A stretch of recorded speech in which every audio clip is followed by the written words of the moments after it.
Greetings to you in the most precious name of our Lord and Savior Jesus Christ. I thank God for this wonderful opportunity to be with you this one more Sabbath day in our life, for all God's grace and His compassion towards our lives, and bringing us together virtually to give prayer and to give thanks and to meditate upon His words. So let us all thank God. Let us begin this worship service with a word of prayer. So let us all stand and bow our heads. Let us pray. Loving Heavenly God, we thank you and praise you for this wonderful time. A time of bringing us together with your love and compassion that you have shown during the last days. Thank you, Lord, for remembering us in your grace, for everything that you have done to our lives in giving thanks to you, particularly in this difficult situation of COVID-19, remembering us and leading us and guiding us in all walks of our life.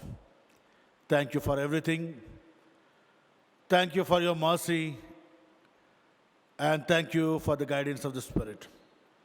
As we begin to worship your service, Lord, open our hearts and speak to us in every aspect of our life. With true mind and true heart, we bring glory to your holy name. May your Spirit lead us and guide us all through this worship service, such that with all this praiseworthy, we bring glory to your holy name.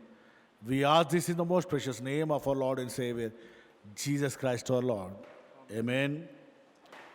Friends, let us begin this worship service by singing the hymn 36 from the Golden Bells. To God be the glory, great things He has done.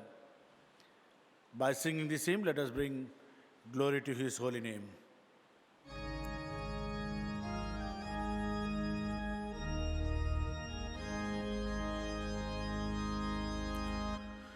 To God be the glory, great things He has done. So loved He the world that He gave us His Son, who yielded His life an atonement for sin, and opened the life gate that all may go in. Praise the Lord, let the earth hear His voice. Praise the Lord, let the people rejoice. Oh, come to the Father through Jesus the Son, and give Him the glory, great things He hath done.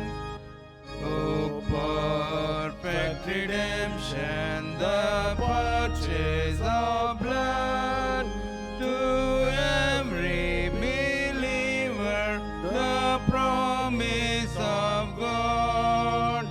The vilest offender who truly believes that moment from Jesus a pardon receives.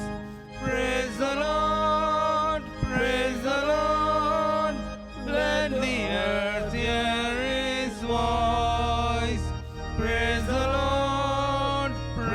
Lord, let the people rejoice. Oh,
Father through Jesus the Son, and give him the glory. Great things he hath done.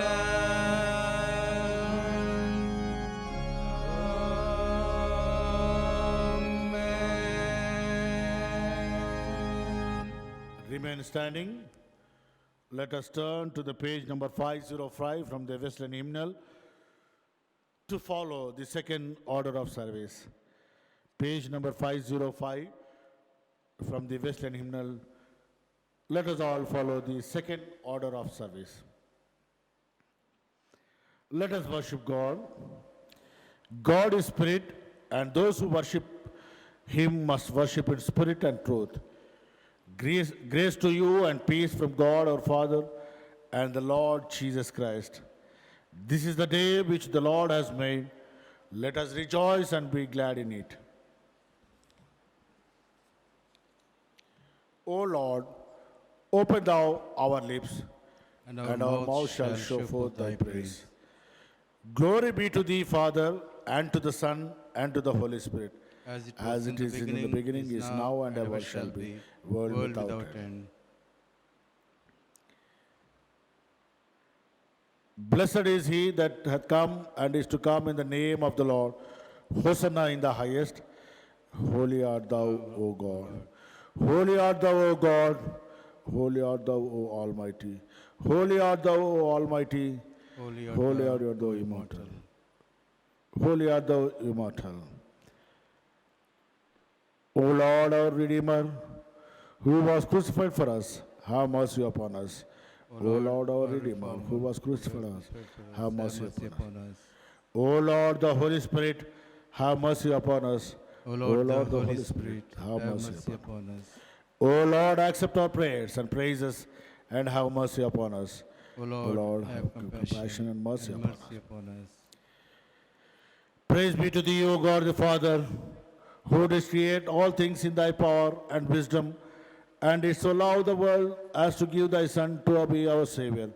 Praise be to thee, O God, the Son, who was made man like unto us in all things, sin except, and was delivered for our offenses, and raised again for our justification. Praise be to thee, O God, the Holy Spirit, who dost lead us into all truth, and dost shed abroad the love of God in our hearts.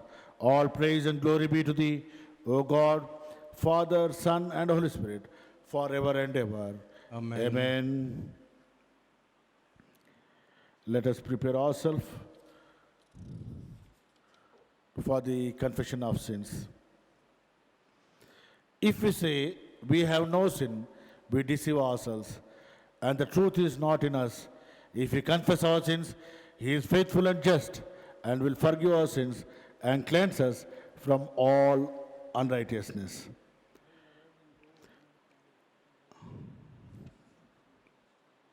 So let us kneel and examine ourselves in silence, and let us humbly confess our sins to Almighty God. Let us confess our sins by saying the first prayer. Almighty and most merciful Father, we have erred and strayed away thy ways like lost sheep.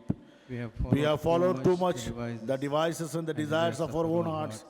We have offended against thy holy laws. We have left undone those things which we ought to have done, and we have done those things which we ought not to have done. And there is no health in us, but thou art, O Lord, have mercy upon us. Miserable and offenders, spare thou them. O God, who confess their faults, restore thou them that are penitent. According to thy promises, declared unto mankind in Christ Jesus our Lord, and grant, O merciful Father, for his sake, that we may hereafter live a godly, righteous, and sober life, to the glory of thy holy name. Amen. May the Almighty and merciful Lord grant unto us pardon and remission of all our sins, time for amendment of life, and the grace and comfort of the Holy Spirit. Amen. Marriage, celebration of covenant. This is the theme for our today's meditation. And before we read today's Bible portions, let us sing hymn number 777 from Wesleyan Hymnal. 777, O perfect love, all human thought transcending.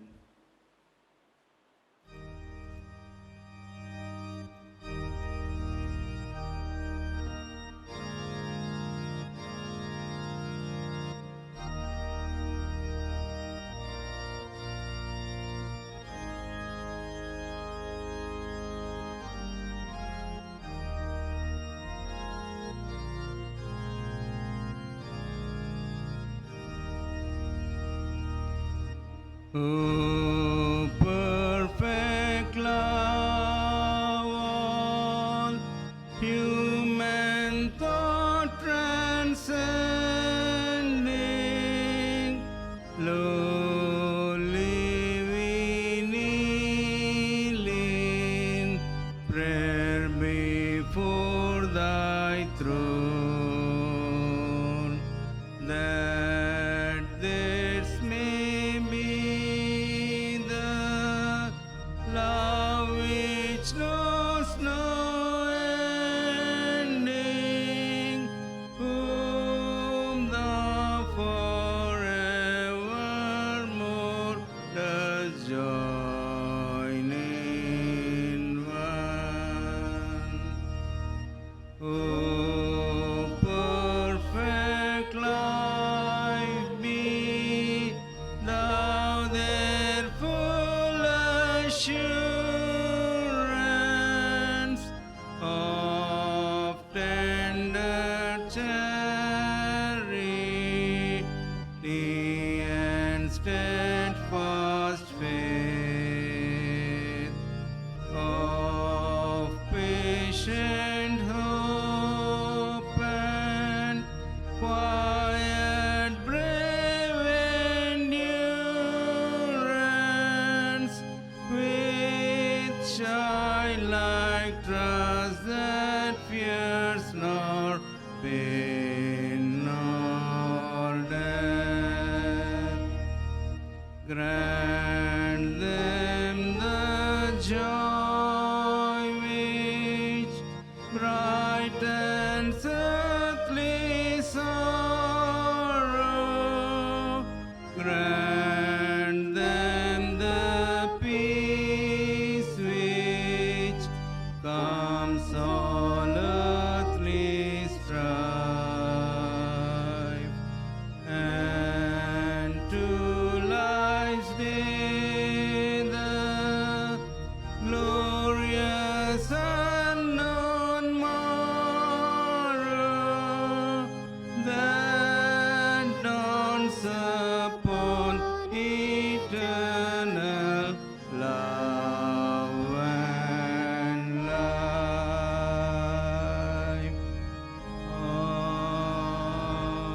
Amen. As we remain standing, let us read Psalm number 127 as responsive reading. Miss Shirley Nishita will be leading the lesson to us, Psalm 127.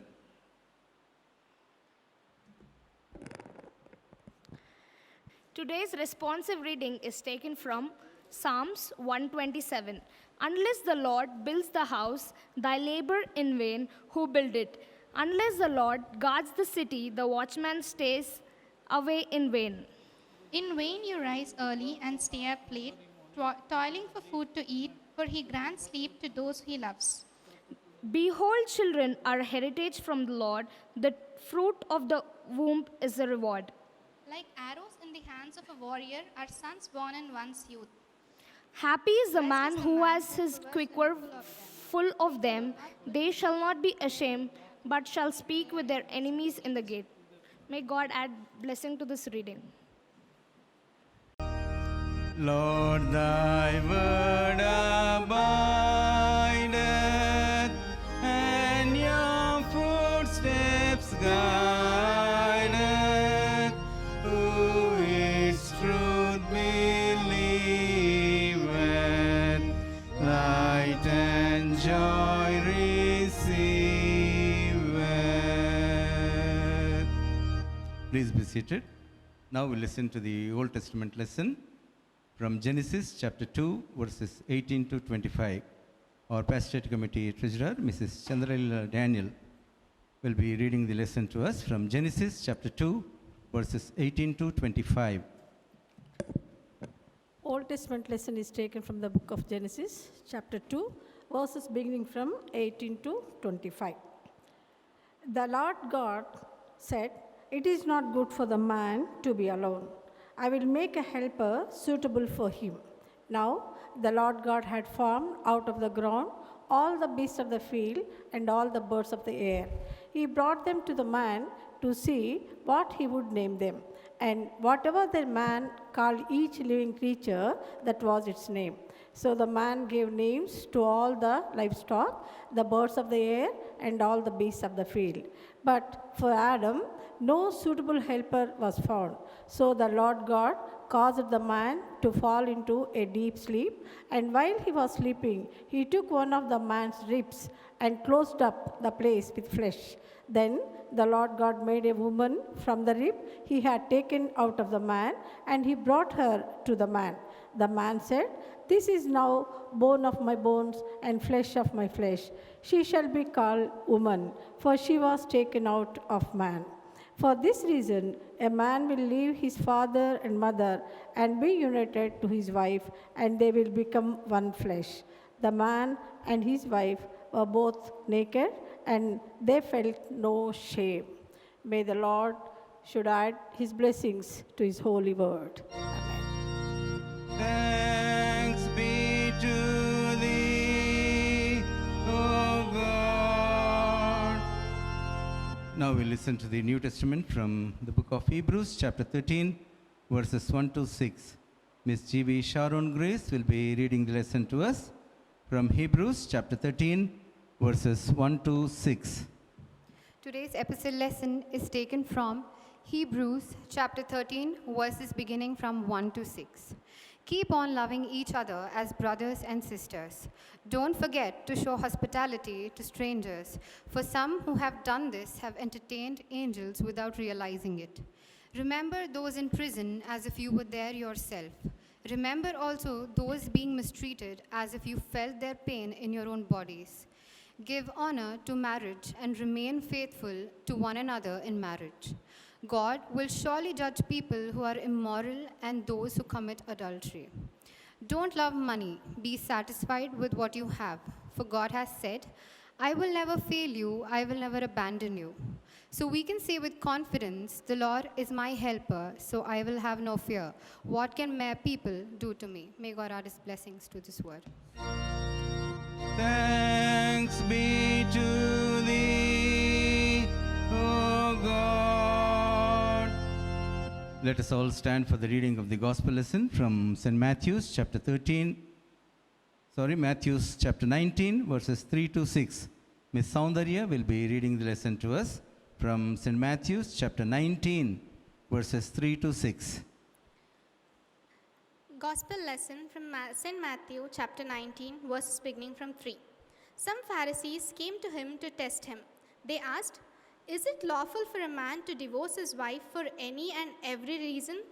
"Haven't you read," he replied, "that at the beginning the Creator made them male and female and said, 'For this reason a man will leave his father and mother and be united to his wife, and the two will become one flesh.' So they are no longer two, but one. Therefore, what God has joined together, let man not separate." Here ends the gospel lesson. Praise be to thee, O Christ. Please be seated. We'll spend some time in our intercessory prayers, and I request Brother Praveen Daniel to lead us in the intercessory prayer. Those who could kneel may kindly kneel, and others can stand in their own places for the prayer.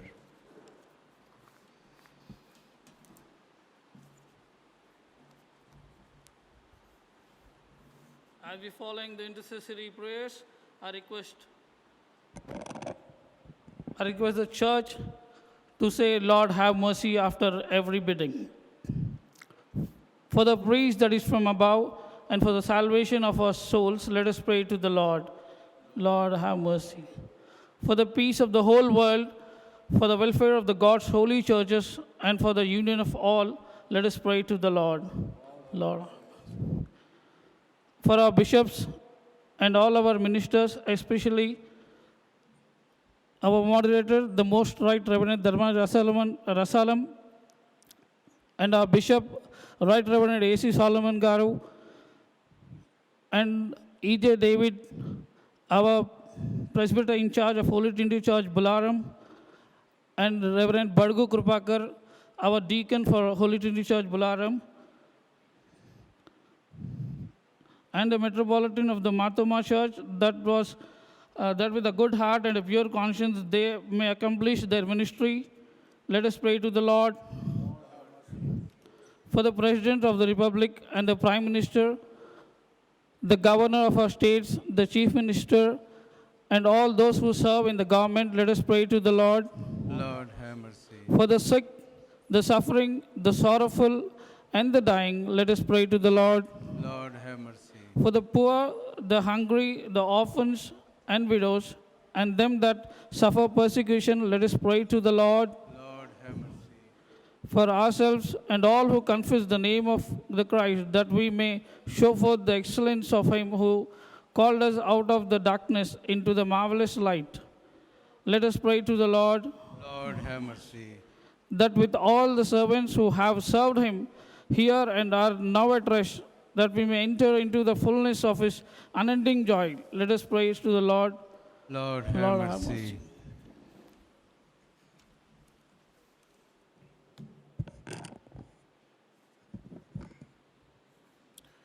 Almighty God, the fountain of all wisdom, who knowest our necessities before we ask, and our ignorance in asking, we beseech Thee, to have compassion upon our infirmities, those things which for our unworthiness we dare not, and for our blindness we cannot ask. Vouchsafe to give us for the worthiness of Thy Son, Jesus Christ our Lord. Amen. Amen.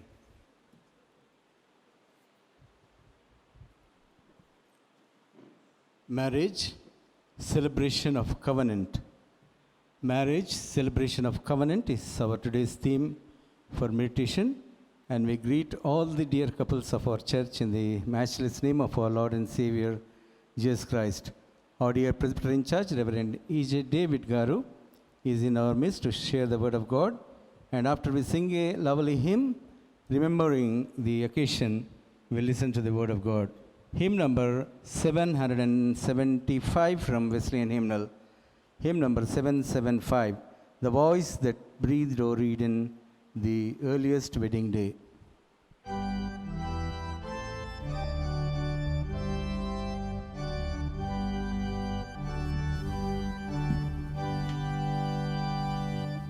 The voice that breathed o'er Eden, the earliest wedding day, the primal marriage blessing, it hath not passed away. Still in the purest espousal of Christian man and maid, the holy three are with us, the threefold grace is said. For door of blessed children, for love and faith's sweet sake, for high mysterious union, which not on earth may break, be present, Heavenly Father, to give away this bride, as if thou gavest to Adam out of his own pure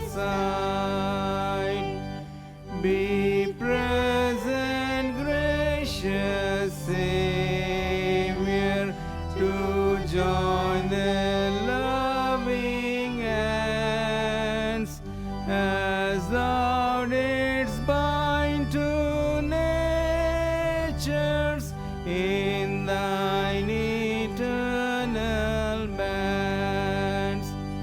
Be present, Holy Spirit, to bless them as they kneel, as thou for Christ the bridegroom, the heavenly spouse does seal. O spread thy pure wings o'er them, let no ill part find place, when onward through life's journey the hallowed path they trace, to cast their crowns before thee in perfect sacrifice, till in the home of gladness with Christ's own bride they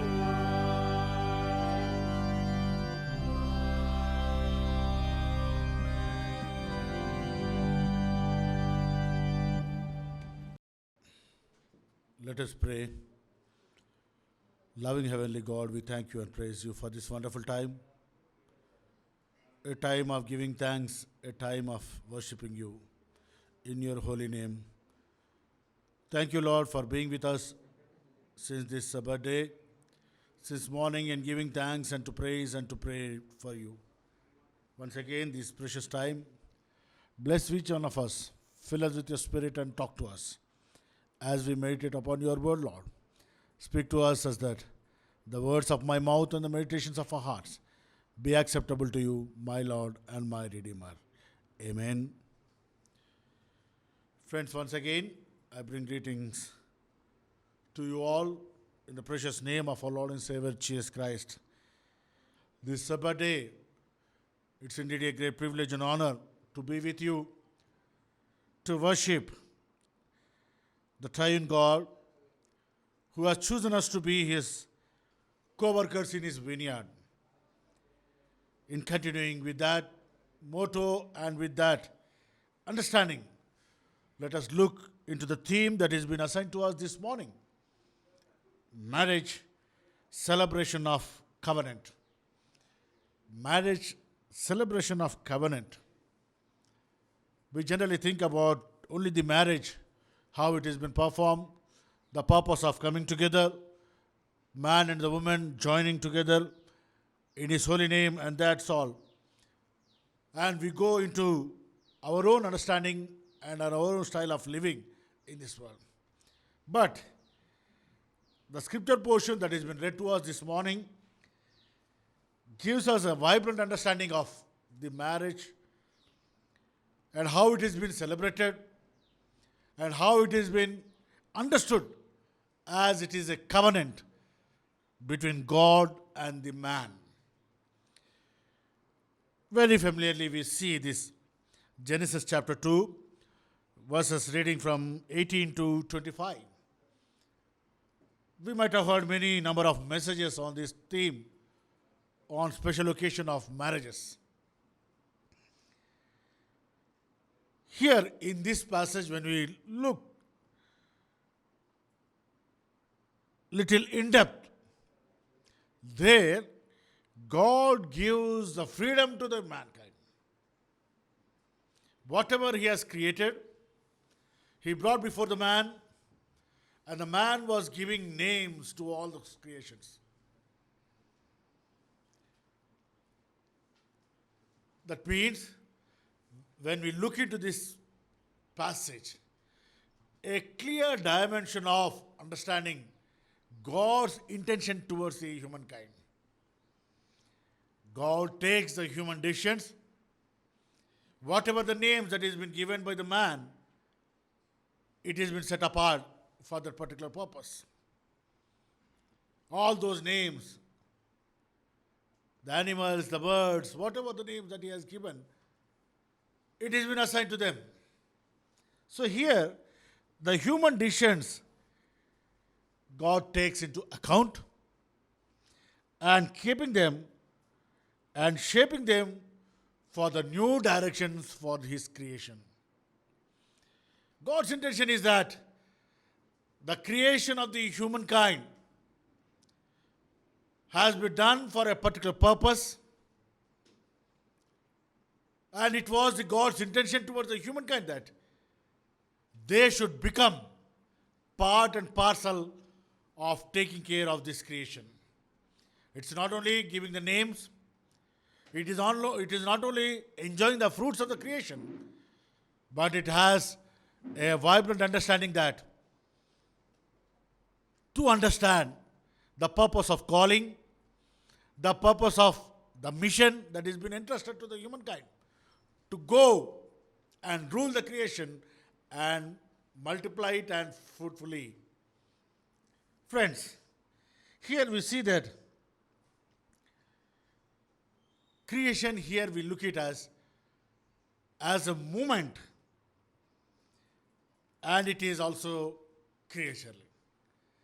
It's a movement and creaturely by the humankind, and God's intervention in every decision of the human, He is making it as a divine. Everything He is making it as a divine. Here God is showing us the future. The future genuinely stands open. Go and multiply the creation. Here, what has God presented to the humans? That how the question of how to be taken care of the creation is not that how it is to be taken care, but it is the involvement of the divine inspiration. It is the involvement of the divine nature to be inculcated in the life that is being given to the humans. And it continues and go beyond the first generation of the humans. The mistake that has been taken place in the Garden of Eden has made them to move ahead, to go out and multiply fruitfully in safeguarding the creation and in taking care of the creation. And the future has been remained open to how many generations, to how long is not the question. And how it will be taken care is the main question here. Here, when God has developed a divine relationship with the humans, the divine relationship is becoming a covenant between the man and the God. This covenant, God was always intending that this covenant should become a celebration. Every moment of the life of the humans, every moment of his life should become a celebration. And every decision that the humans make, that has to be incorporated into the divine nature, into the divine understanding, sorry, and it should also become a divine relationship.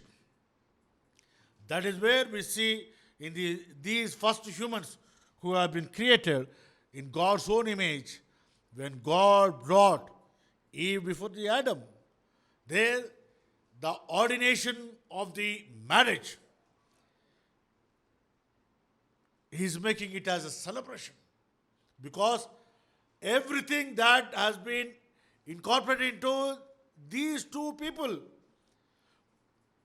the decision of the human has been linked to the divine nature of the God. That is where we see here. But as the time goes on, the generation after generation, we see that how human has taken total control of the whole world, and it has been used for its own selfish reasons. They have gone to such an extent that they were not bothered about the ecological situations in this world and the very nature of surviving of the humans. He was developed with such an intelligence that he did not bother about the ecological concerns of the creation, and he introduced the nuclear weapons, which has become a threat to the humankind. That is how, in today's context, when we look at how can we take it into consideration, this beautiful creation of God, which has been created for the humans to go and multiply and enjoy the creation. For the benefit of the humans, this creation was created. For the benefit of the humans, God has made a covenant with the humans. Go and multiply fruitfully.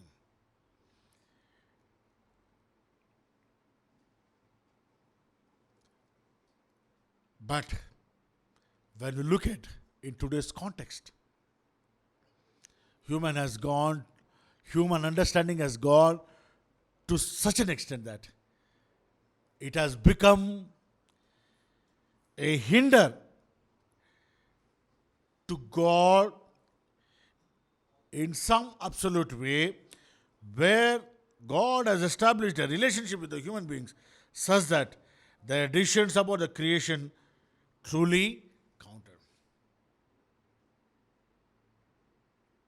When this relationship, if it is broken in his own understanding about the creation, in his own selfish motives, when it has been introduced in safeguarding the creation, the relationship between the God and the human, many a times it has been broken. When this relationship is broken, there the celebration comes to an end. But God doesn't want this one. The time and space when God is intervening in the life of the humans, He is giving His own knowledge and His own wisdom to the humans. How this creation has to be taken care of, how this creation has to be safeguarded for the benefit of the humans and to the glory of His holy name. For this is the purpose the creation has been created. God intended these humans being in relationship with the God can save God. That means it is an interpersonal relationship with the God, humans, and the creation. And the creation and the God. So these are all a complete circle-wise. Everyone is being intervened in the safeguarding of the God's creation. If you go beyond this, if you come out of that relationship, if you taken yourself into consideration that for my own selfish benefits, this creation can end up into chaos. Friends, this morning, the importance of the marriage is very much discussed, and it is very much established, and it is very much ordained to be a sacrament for the human life. When God created Eve and brought towards Adam, Adam was taking control of everything that it belongs to me. God has presented to me. So it is God's intervention in my life. That is where it says in the verse 24, we see that, therefore shall a man leave his father and mother and shall cleave into his wife, and they shall be one flesh. Cleave, the word cleave, here when we look into the Hebrew structures, The cleaving is nothing but completely involving in one's own life, taking care of every aspect of the life, having proper understanding the divine relationship with the God. Apart from the God, nothing can survive. This is where a vibrant understanding of the cleave, one becomes, so that you may not be called two, but you become as a one body. Marriage is a divine relationship that God intended in His decision. The decision of the humans, He made it as a divine, so that it becomes a sacramental. It becomes a covenant. It's not an ordinary relationship, but it is a covenant relationship. When we come to the New Testament readings, where Apostle Paul says to the church at Hebrews, he says that marriage is to be honored. It should be honored. Why? Because it is the first creation when God created humans in His own image. The first decision God has made is that they have to be brought together as a one body. Their minds, their thoughts, their physical relationship, their every word that comes out of their mouths should be united, and unification has to be taken place in their life.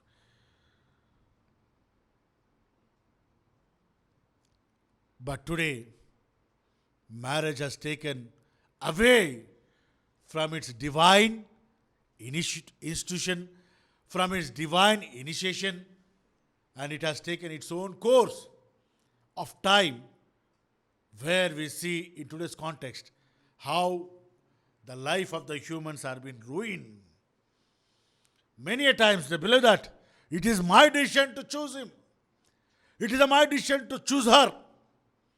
When this concept of understanding, it's my decision,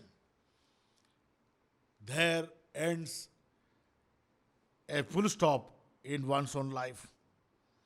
That is where Jesus, in the wedding at Cana, we see that. It was the human decisions to create such a vibrant celebrations of the human marriage.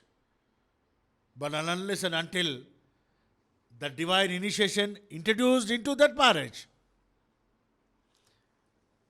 coming to an end, coming to a chaos situation in that marriage, has been fulfilled. It has been fulfilled. Nothing was lacking in that marriage.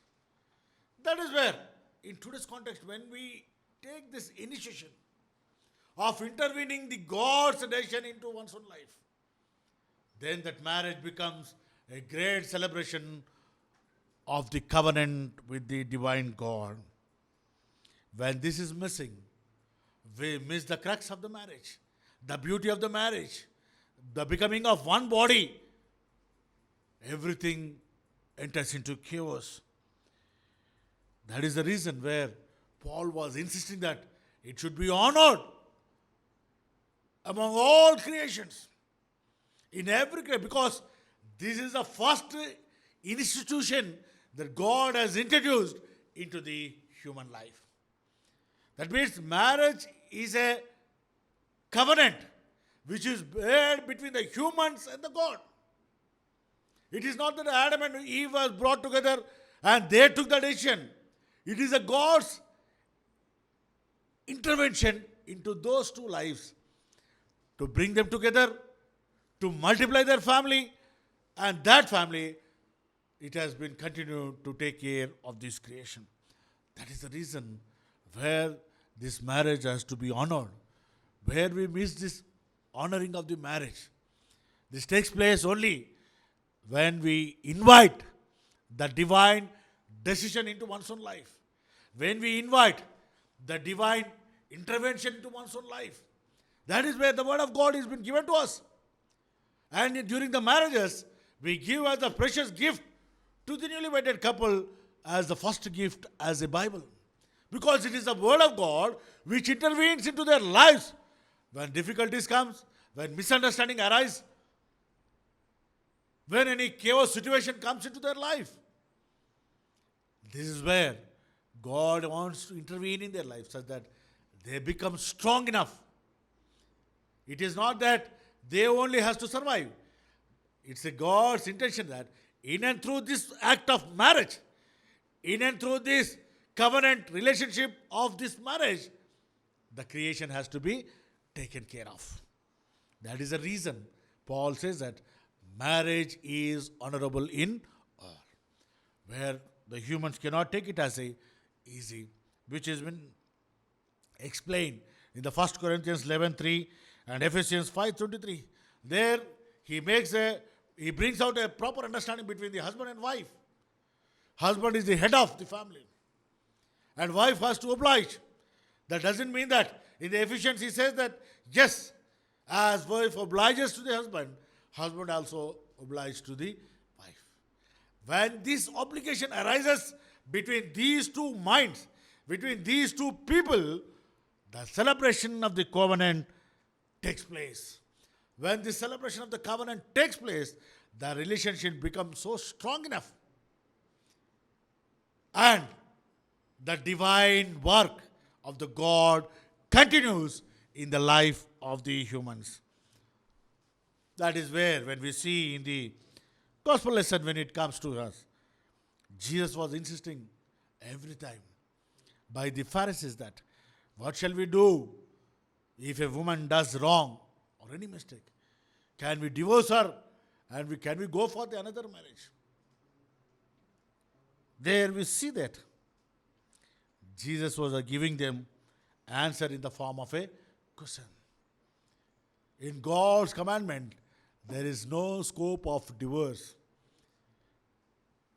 Divorce is nothing but when the humans leave aside the divine nature of the God's intervention in one's family life, when it is missed, this divorce comes into their life. He explained that divorce with 4 important reasons. The first reason, he says that God created them from the beginning as a male and female. And both are in an emphatic position, giving the sense of one male and one female. There was no provision or even possibility or multiple or alternate spouses. Why didn't God create many families there? Why he was taken initiative only to create only one man and one woman? Because it is the God's divine wisdom that the man and the woman should have this divine relationship, which should be honored for the glory of the triune God. So marriage is so important in one's own life that in and through one's marriage, he can glorify God. She or she can glorify God. As long as they are bonded in that relationship. In and through that relationship, they bring glory to the divine God. When this is broken, how much prayer or whatever we do, which cannot be brought glory to the divine God. That is what Jesus was trying to explain them. God only created one male and one female. It is not that he don't have capacity to create many females and many males. He was trying to impose this divinity in this marriage. It is the God's divine act. In and through his wisdom, he has initiated this institution of marriage, which can become a covenant between the God and the humans. When we miss this understanding of covenant relationship, the marriage will become a great blessing, not only for one's own family, but for the whole creation. And that is what Jesus was trying to explain. Divorce is not there in the God's mind. He wants The man and the woman who come together in the divine relationship, and that should be honored among all. Among all creations, marriage is honorable in all. The second reason, Jesus says that in the verse 25, he says, "For this cause a man shall leave his father and mother, and shall cleave to his wife." This is a word. Once again, I just want to remind. The cleave is an Hebrew word which is pronounced as a dabak. It is referred to a strong bonding together of objects and often was used to represent gluing or cementing. Nothing can separate them. Dabak, cleave to each other. The idea of close bonding and interpersonal relationship is seen in this word for marriage.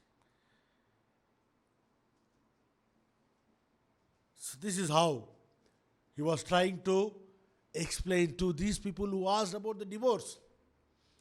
They were stressing that word. Can a man divorce his wife if she is caught in a sinful nature? They were insisting in that question only, but Jesus was giving many reasons why it should not be broken. Because it is a divine institution of God to the human life that it should be honored in all. So that's why they have to cleave each other in their interpersonal relationship, in their physical relationship, in their psychological relationship, in their every emotions that took place in their family life has to be bound. They have to be cemented or they have to be glued. Nothing can set apart. Because as long as this marriage has been glued with His word, then the humans can have the proper understanding of cleaving towards each other. There they can understand the proper understanding of cleaving to each other. The meaningful word for the marriage beautifully expresses the consecration of husband and wife to each other and as well as to God. As they come together as one body, that means they are cleaving themselves to the divine God. This is what Jesus was giving the reason why the divorce should not take place. The third reason Jesus says that divorce is not there in the God's divine plan. So that is the reason He did not create any other females or no other males. As Paul said in 1 Corinthians 7:4, in God's eyes they become a total possession of each other, one in mind and spirit, in goals and directions, in emotions and will. So on the other hand, the act of adultery, shattering it, is to marriage relation, does not in itself dissolve a marriage.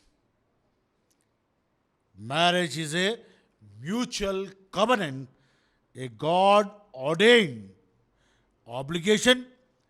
Marriage is a mutual covenant of God-ordained obligation between man and woman to a lifelong companionship. In God's eyes, every wife is a wife by covenant. It is not by our own choice.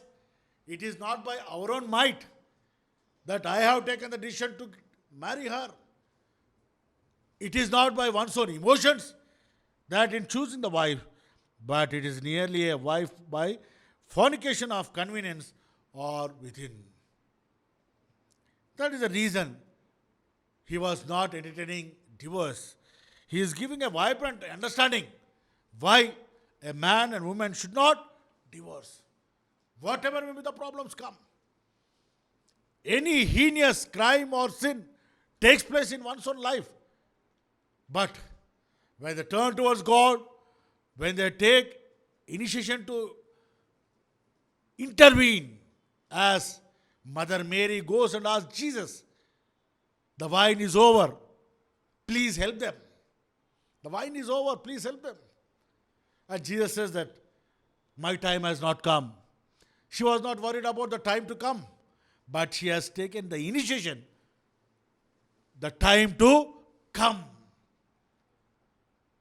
It is the human understanding between the God and one's own weakness.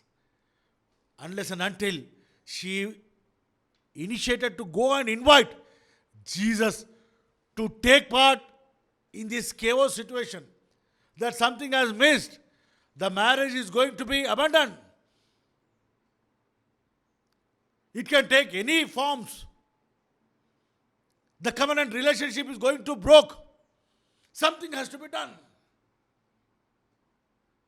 Immediately, that is the initiation of the Mother Mary and requesting his son Jesus to intervene in this difficult situation. And we know the consequences that took place, that marriage. It was fulfilled and nothing was lacking thereafter. The fourth reason Jesus gives for divorce is, it is the God, being in God's perfect design, is that in creative sense, every marriage is made in heaven. Heaven is not the place where one forms air and come down. Heaven is a place where the humans can create in their own well-being. Marriage is first of all God's institution. This is to be understood properly. It is God's institution. It is not by my knowledge or it is not by my might. I have chosen you.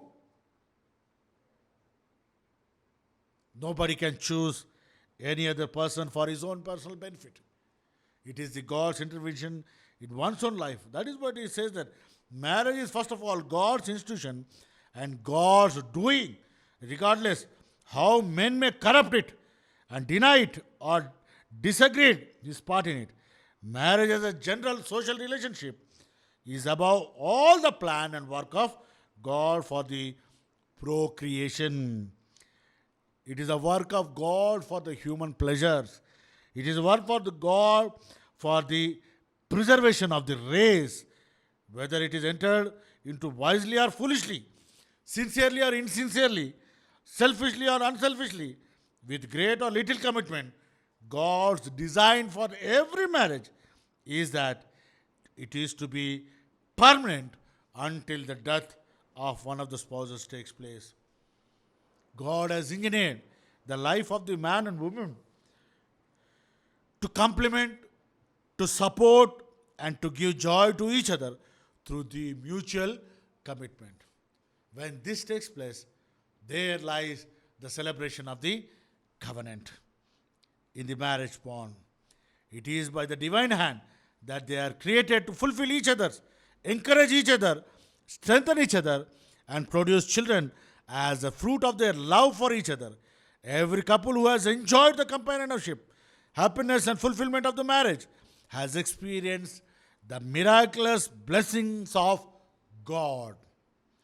There is no good thing in marriage that is not derived from Him. Such a beautifully, Jesus is explaining about the divorce. Divorce is not there in the mind of the God. How insincere, how sinful your nature it is, but it is God's divine nature. It has brought you together as one body, that nothing can make good thing in the marriage which is not derived from Him. So Jesus, at this point of marriage, he is explaining that always that it is the work of God in the life of the humans. Whereas the divorce is always the work of the demons. It is the work of the evil, he says that. In the ultimate sense, every marriage is been ordained. That means it has made sacrament. How divine it is. It is ordained of God and divorce is not ordained by God. So here it is saying that he's talking to his human counterpart that it should become the celebration of the covenant. A relationship which has been initiated by the God in the human life. A relationship which has been brought by the divine intervention. God always wants to be fulfilled, to be fruitful, and to procreate and take care of the creation. May God help us to understand this divine act of God in the human life and ordained it as a marriage which has to be honored among everything in this creation. So let us have a proper understanding how this marriage is going to become a divine in the life of the humans, because this act of marriage is going to partake in the expansion of the kingdom of God. Let us prepare ourselves as a divine families of the divine God. Let us put ourselves, our efforts, such that our married life should become a part and parcel in the expansion of His divine kingdom. May God strengthen us and help us to partake in this divine act of His coming again. In Jesus' name we pray. Let us pray. Loving Heavenly God, we thank you and praise you for this wonderful time. A time of proper understanding that your institution of marriage, which is ordained by you, by your divine understanding and your divine intervention, says that the man and the woman come together, bond together and cleave to each other, such that nothing can hinder them in your procreation, such that they can become your co-workers in your vineyard. Let every marriage have a proper understanding in this world, that in this proper understanding and in this proper relationship, they can become the co-workers in your vineyard. Strengthen them, fulfill them in all their thoughts and in all their acts and in all their deeds. They bring glory to your holy name. In Jesus' name we pray. Amen. Let us all stand and affirm our faith by professing the Apostles' Creed that is found in page number 454. Let us all affirm our faith. I believe in God, the Father Almighty, maker of heaven and earth, and in Jesus Christ, His only Son, our Lord, who was conceived by the Holy Spirit, born of the Virgin Mary, suffered under Pontius Pilate, was crucified, dead and buried. He descended into hell, and the third day He rose again from the dead. He ascended into heaven, and sitteth on the right hand of God the Father Almighty. From thence He shall come to judge the quick and the dead. I believe in the Holy Spirit, the Holy Catholic Church, the communion of the saints, the forgiveness of sins, the resurrection of the body, and the life everlasting. Amen. Please be seated. Now let us listen to the announcements.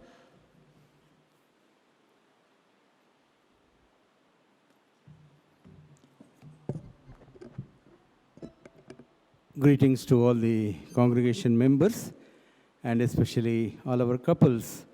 In the most precious name of our Lord and Savior, Jesus Christ, we thank you all for watching our services online and for extending your support to the ministerial services of our church.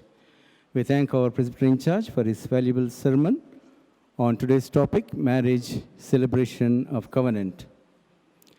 Next Sunday, we have our English worship service online at 8:30 a.m. and Telugu worship service online at 10 a.m.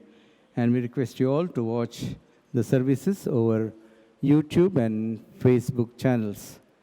This evening at 4 p.m., we have our Sunday school online, and all the children of our church are requested to watch in the link shared by our Sunday school superintendent in our church group.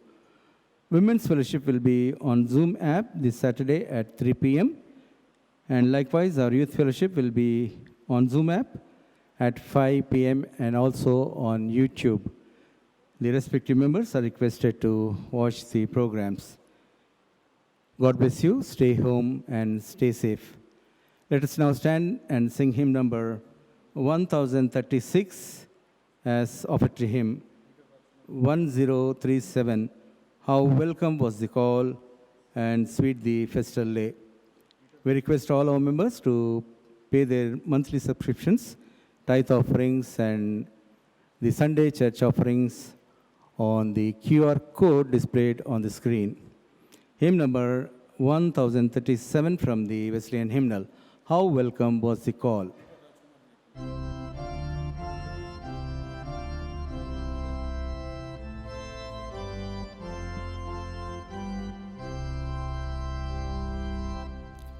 How welcome was the call, and sweet the festal lay, when Jesus dined in Cana's hall to bless the marriage day. And happy was the bride, and glad the bridegroom sought, for he who tarried at their side made grief and ill depart.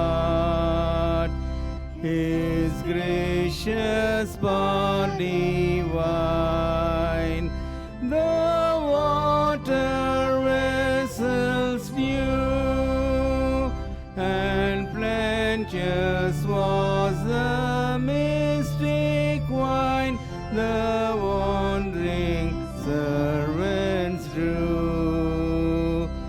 O Lord of life and love, come thou again today, and bring a blessing from above that never shall away. Oh, bless them as of old, the bridegroom and the bride. Bless with the holier stream that flowed forth from thy pierced side. Before thine altar throne, this mercy we implore, as thou dost need them, Lord, in one, so bless them evermore.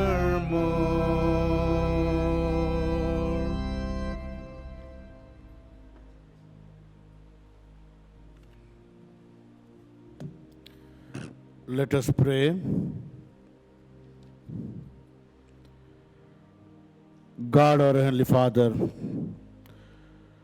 who through the blood of thy dear Son has consecrated us for the new and living way to thy throne of grace, we come to thee through him, unworthy as we are, and we humbly beseech thee to accept and use us and these our gifts for thy glory. All that is in heaven and earth is thine, and of thine own do we give to thee. Amen.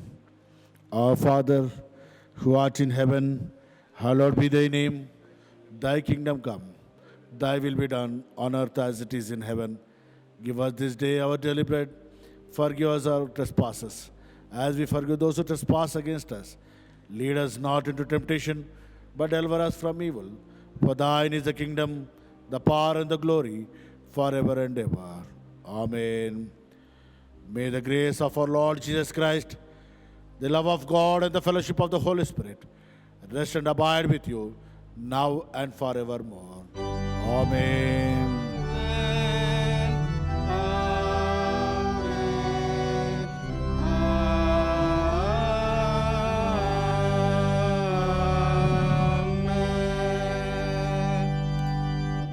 now let us all stand for the recession hymn. Hymn number 7070 from the Golden Bells and 993 from the Wesleyan hymnal. There shall be showers of blessing. This is the promise of love.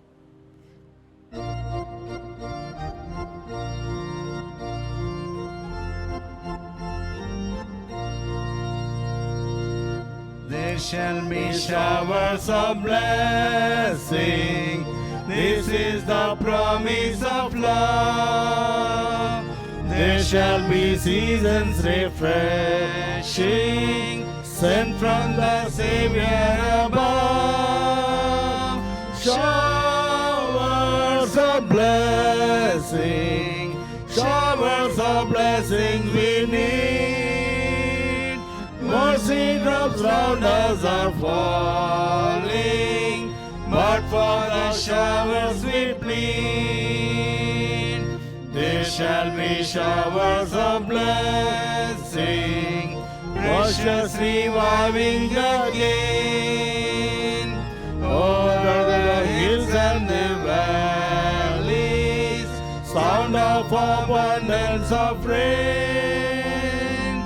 Showers of blessing, showers of blessings we need.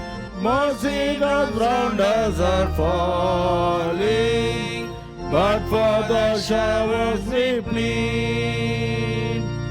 There shall be showers of blessing, send them upon us, O Lord. Grant to us now a refreshing, come and now honor thy word. Showers of blessing, showers of blessings we need. Mercy drops round us are falling, but for the showers we plead. There shall be showers of blessing, oh that today they might fall. Now as to God we confessing, now as on Jesus we call. Showers of blessing, showers of blessing we need. Mercy drops round us are falling, but for the showers we plead.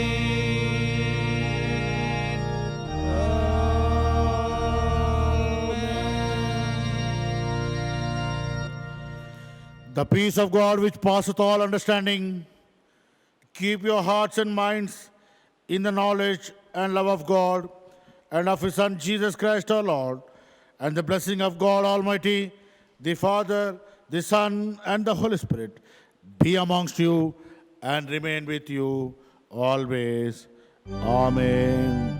Praise God from whom all blessings flow. Praise Him, all creatures here below. Praise Him above, ye heavenly hosts. Praise Father, Son, and Holy Ghost.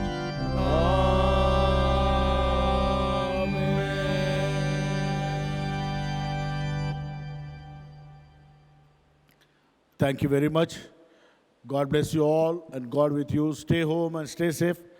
May God continue to bless you with good health and good wisdom in this particular pandemic situation. God be with you. Thank you. And I also thank our technical committee who has brought this worship service to you.